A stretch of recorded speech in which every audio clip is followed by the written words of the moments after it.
Hi friends, welcome to Achan Bala recipe. இன்றைக்கி சூப்பரான ஒரு ரெசிபி, ரொம்ப சிம்பிளாக செய்திடலாம். இது வந்து கோல்டு டைமில் ரொம்ப நல்லது உடம்புக்கு. குழந்தைங்களுக்கும் சரி, பெரியவங்களுக்கும் சரி, இந்த மாதிரி ஸ்டைலில் செய்து கொடுத்தீங்கன்னா சூடான சாதத்தில் போட்டு இந்த குழம்போ இல்லை இட்லி தோசையோடு சாப்பிட்டிங்கன்னா செம்ம சூப்பராக இருக்கும். வாங்க எப்படி செய்கிறது பார்க்கலாம். இப்போ ஒரு பேனில் 2 ஸ்பூன் நல்லெண்ணெய் விட்டுருக்கேன். எண்ணெய் சூடான பிறகு 2 ஸ்பூன் கடலைப்பருப்பு. இது வந்து நல்லா செவந்து வரும்போது நம்ம ஒரு ஒரு இன்க்ரீடியண்ட்டாக ஆட் பண்ணிக்கலாம். இப்போ 5லேருந்து 6 பல்லு பூண்டு ஆட் பண்ணியிருக்கேன். ஒரு சின்ன துண்டு சுக்கு ஆட் பண்ணியிருக்கேன். சுக்கு வந்து நல்லா நசுக்கிட்டு அதுக்கப்புறமா ஆட் பண்ணிக்கோங்க. அப்போ தான் நம்மளுக்கு வந்து கிரைண்ட் பண்ணும்போது ஈஸியாக இருக்கும். இப்போ 2 ஸ்பூன் மிளகும் வந்து கோல்டுக்கு ரொம்ப நல்லது.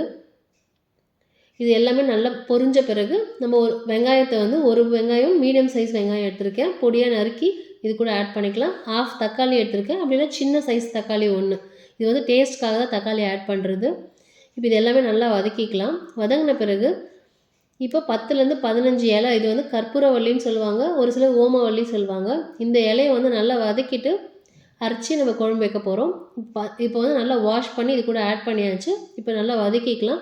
இப்போ ஆற வச்சு ஒரு மிக்ஸி ஜாரில் கிரைண்ட் பண்ணி எடுத்துக்கலாம். மறுபடியும் ஒரு கடாயில் 2 ஸ்பூன் எண்ணெய் விட்டுருக்கேன். கொஞ்சமாக கடுகு பொரிஞ்ச பிறகு கருவேப்பிலை ஆட் பண்ணிக்கலாம். கருவேப்பிலை வந்து நல்லா பொரிஞ்சால் தான் வந்து அந்த டேஸ்ட் நல்லாயிருக்கும். இப்போ நல்லா பொரிஞ்சிருச்சு. இப்போ நம்ம அரைச்சி வச்சுருக்க விழுது வந்து இது கூட தண்ணி மிக்ஸ் பண்ணி நம்ம ஆட் பண்ணிக்கலாம்.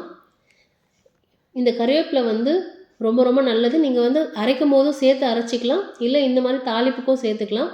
இப்போ அரைச்ச பேஸ்ட் வந்து இது கூட மிக்ஸ் பண்ணியாச்சு. இப்போ 1 ஸ்பூன் குழம்பு மிளகாய்த்தூள் ஆட் பண்ணுறேன் நான்.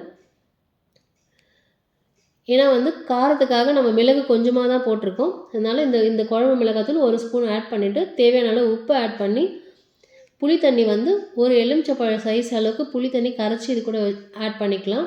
இப்போ மிக்ஸி ஜார் அலசி நான் தண்ணி விட்டுருக்கேன்.